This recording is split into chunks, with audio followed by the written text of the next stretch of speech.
Samantala, kanselado pa rin po ang ilang biyahe sa Manila Northport Terminal dahil po sa bagyong Christine. Maraming pasahero ang stranded pa rin dyan. Kaya ngayong umaga, mag-aatid po tayo ng serbisyong totoo sa mga kapuso natin doon. Jenzel, kamusta ang mga kapuso natin dyan? Magandang umaga mga kapuso. Nandito nga tayo ngayon sa Manila Northport kung saan 148 na individuals na po ang na-stranded dito dahil sa bagyong Christine. So hindi sila makauwi sa kanilang mga probinsya tulad ng Iloilo, Bacolod at Cagayan de Oro. Kaya naman nandito tayo ngayon, ang unang hirit para magbigay ng serbisyong totoo. Namimigay po tayo dito ng mga lugaw para sa ating mga kapuso dito. Ayan. Magandang umaga. Naku, yung iba makatulog pa po eh. Ayan. O sige. Magandang umaga po, mga bagong gising po.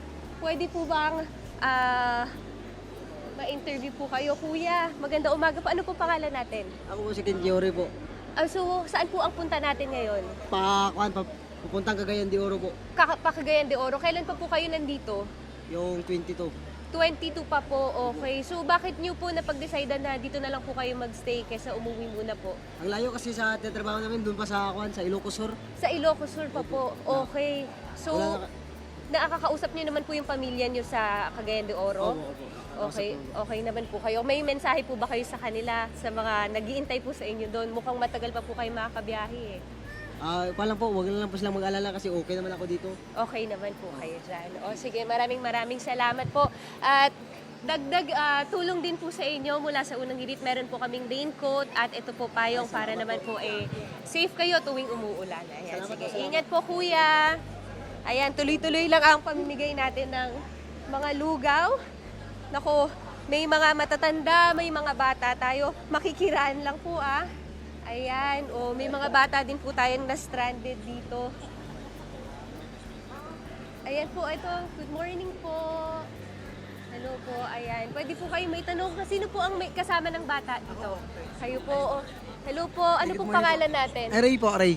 Ray po, okay. So, okay naman po kayo dito? Okay naman so far. Okay, ayan. Ako, tuloy-tuloy lang ang pamimigay natin ng tulong dito, mga kapuso. Tutok lang kayo palagi dito sa inyong pambansang morning show kung saan laging unang hit.